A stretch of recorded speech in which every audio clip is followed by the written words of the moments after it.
Hello everyone, my name's Ethan. This is my channel Gringo Campesino. So I haven't made a video in a while. I apologize. I had some problems with my camera, followed by a trip to the US. I haven't been to the US in a number of years, so I was happy to go back and see some family and help out at my parents' house. I did bring up a topic that I haven't discussed, and that is outdoor recreation in the US versus Colombia. I might mix in a little bit of other countries in there. But there is a difference. Both countries, there are plenty of people who enjoy the outdoors. There's plenty of people who do hiking. I would say there's an equal or higher percentage of people that do biking in Colombia. So it's very, very common to see people riding in the countryside.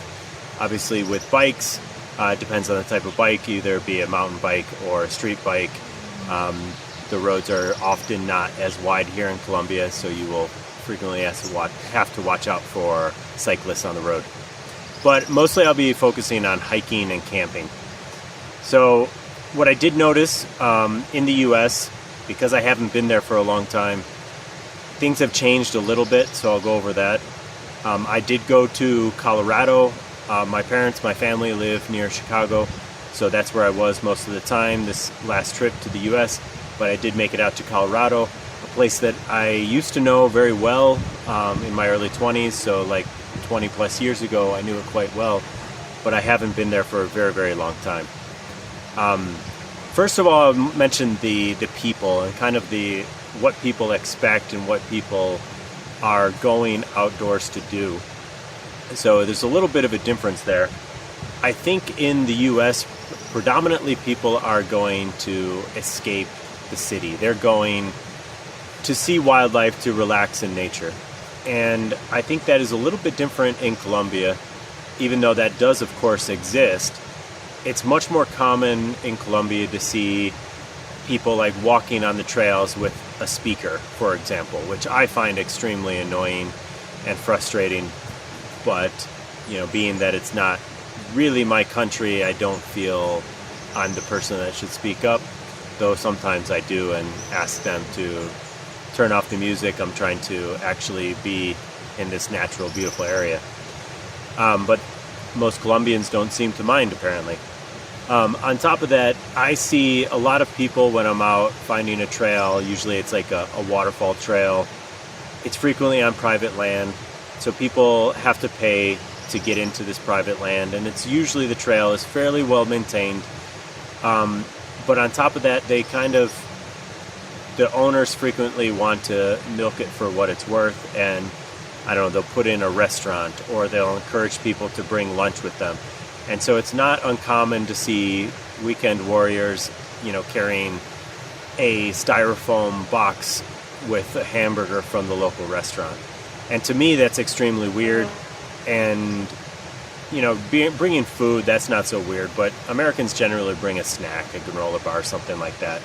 Whereas Colombians, they bring a full meal, like a 2-liter bottle of Coke and, like I said, a styrofoam lunch. And that in itself is not so bad, but frequently it does make it so that someone has to clean up after them, either it be the private owners of the property or some good citizens who will clean up the area and keep the area much more beautiful.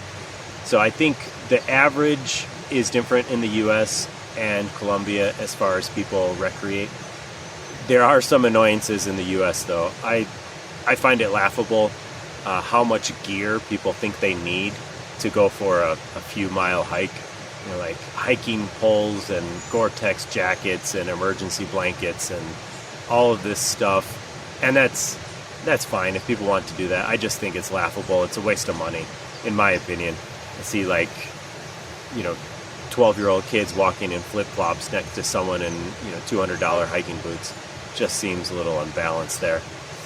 So there is a difference, and this might affect how the people react to things. There's a difference in where you can recreate. So as I mentioned, in Colombia, there's a lot of these trails are waterfall trails. And so a farm will have a waterfall at the back of their farm, and they will cut a trail, try to maintain the trail.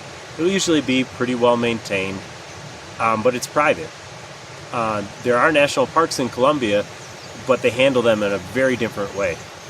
I think it's probably financial, but it also could be involved with their fear of paramilitary groups taking control of these very rural areas. But I had planned a number of times to go into some of these national parks, and they have a lot of requirements. Some of them, if they're very high in the mountains, they have an age requirement. So even though I would like to go, for example, with my mother when she visits, she's over 65, and some of these parks have an age limit. You're not allowed to go in these high elevation parks because they're afraid of you getting injured. So I've never heard of something like that in the US. Maybe I could be wrong. Please mention if I am. In the national parks here, because there's not really a National Park Service equivalent to the US, you basically have to pay to get in, which is pretty substantial for Colombians. It could be $100. And then you have to stay at their cabins, which could end up being another $100. And then you have to pay for their guide, which could end up being, depending on your group size, $200+ per person. And that to me is just really strange. You know, I consider myself pretty capable in the forest, in the mountains, in the jungle, and they want to treat me like a child. And that, to me, as an American, from my standpoint, is quite insulting, and it takes away the enjoyment of the situation. But there's some epic places here in Colombia that, you know, I definitely would recommend people visiting. You just have to deal with that extra added frustration of being guided around and treated like a child. On top of that, there are many private campgrounds, but they see things in a little bit different way here in Colombia. Very few people, except the very active outdoor mountaineering type, very few people have their own gear, and transport is much less likely to be had by an average citizen here.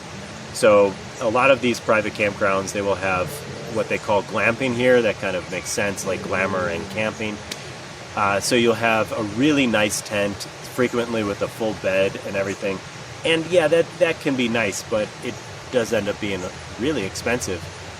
You know, some of these places are over $100, 400,000 Colombian pesos.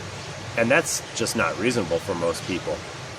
And even if the person doesn't have any gear and they don't want to pay for a glamping tent, they have to usually rent a tent, and that's usually low quality, and the sleeping bag is usually really low quality. So it is different.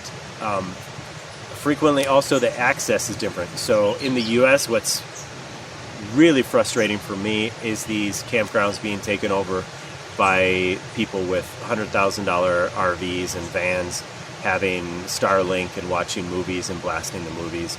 In Colorado, you know, I was really frustrated. Someone was running their generator and watching the TV. You know, I could hear the explosions in the movie as I'm, you know, trying to sleep outside, you know, and relax. And that, to me, is very rude. You don't really find the same issue here in Colombia, but mostly because it's access to those vehicles, but just road access as well. There's no way to access most of the beautiful places in Colombia with an RV. You can, and I have gotten around in a van. I had a two-wheel drive, but it was a Ford conversion van. You know, I think it was a F-250, so a big van. And I did struggle to get through some of these traditional small towns, but I could get into most places. But most people realize that, so they don't go out and buy these big camper vans. And if they do, they're very restricted.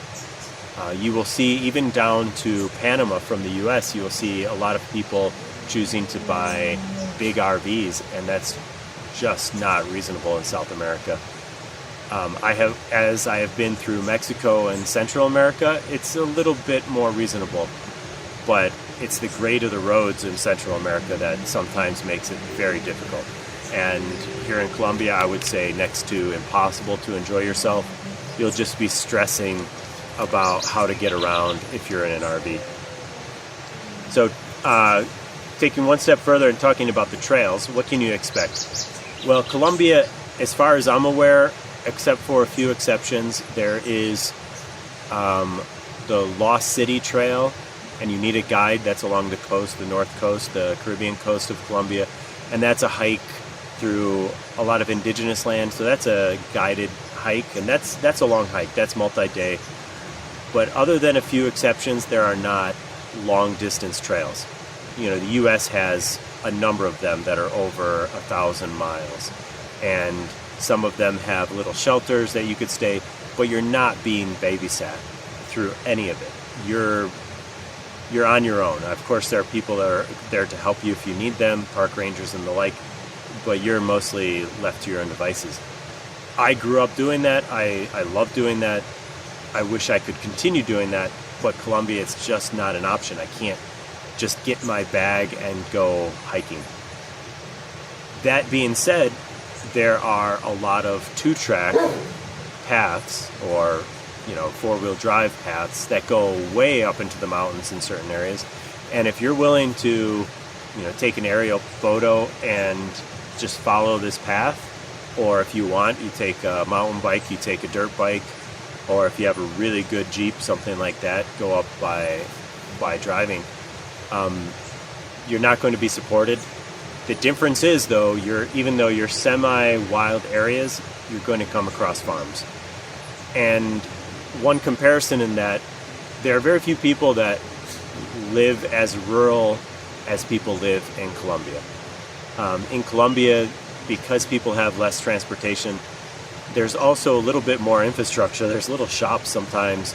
You'll see some of these really rural farms, hours away from any major little town. They will have a little shop where you can buy sweets and small bits of food. So depending on how you look at it, that could be convenient. So this infrastructure, in one way, assumes Colombia, you're going to be more self-sufficient in transport, as far as like if you want to drive up these dirt tracks into these farms in these rural areas. But at the same time, if you're visiting the national parks, they're going to baby you. They're going to make sure that you're not an idiot, and they're not going to allow you to be an idiot. For me, as someone who's gotten my way out of a lot of danger, nothing too extreme, but I find it extremely insulting when someone will not let me step within 5 meters of a cliff edge because they are afraid that I'm going to fall.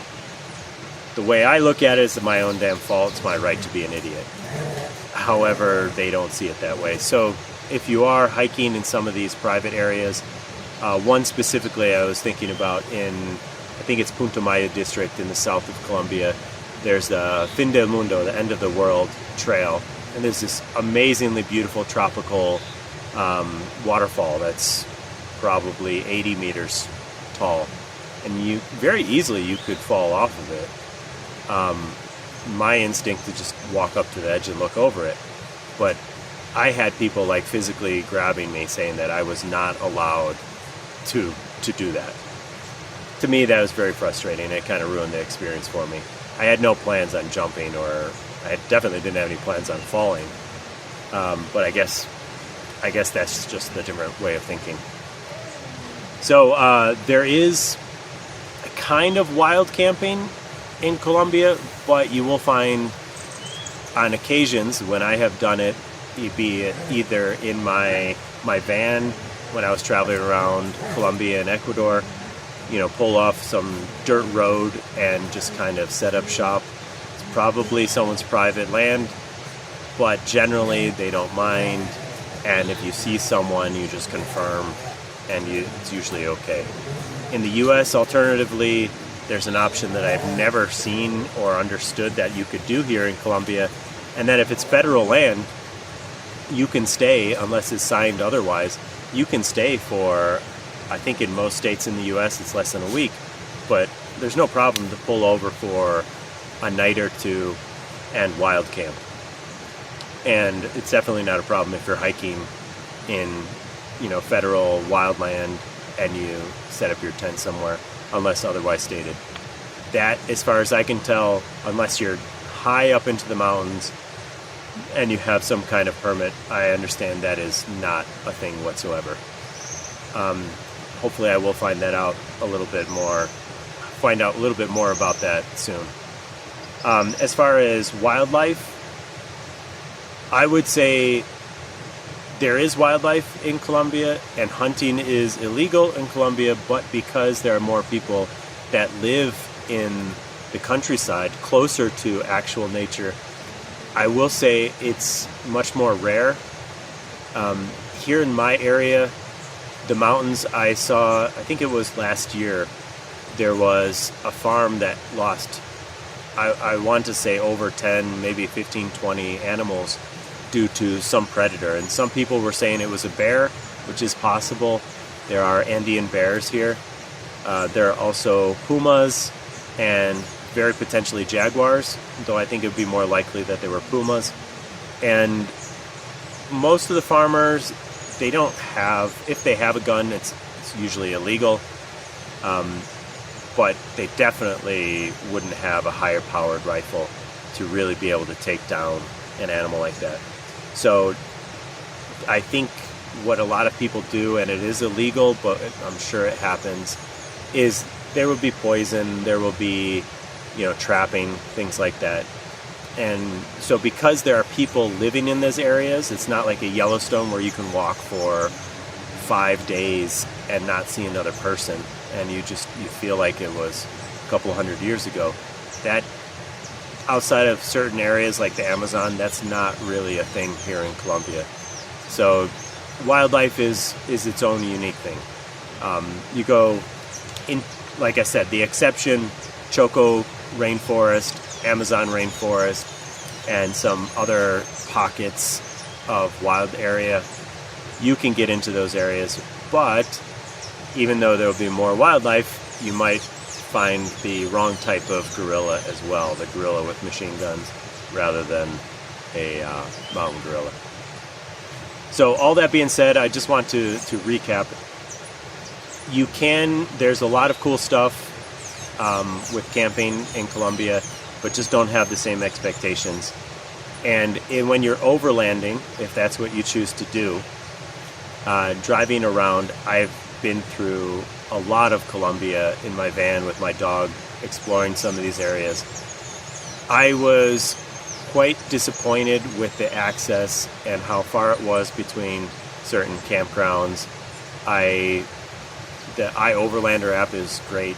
You can find some wild camping. I've done that quite a bit. But when I say wild camping, it's like an abandoned house plot with a great view.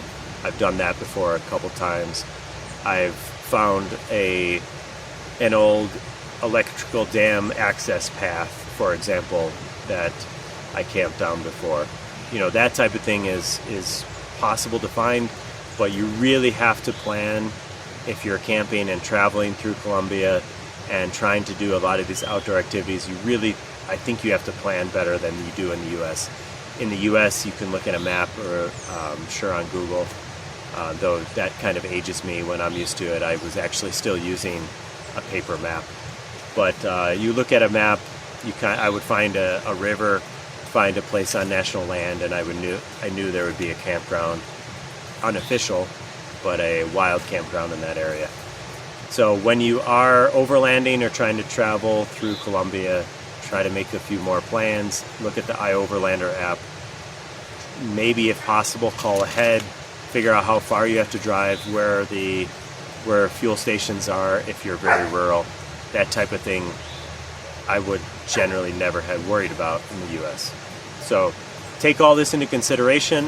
If you have any questions, please write below in the chat. I'll try to respond to people. Other than that, sorry I've been gone for a while. Hope you liked the video. Subscribe, and I'll see you next time.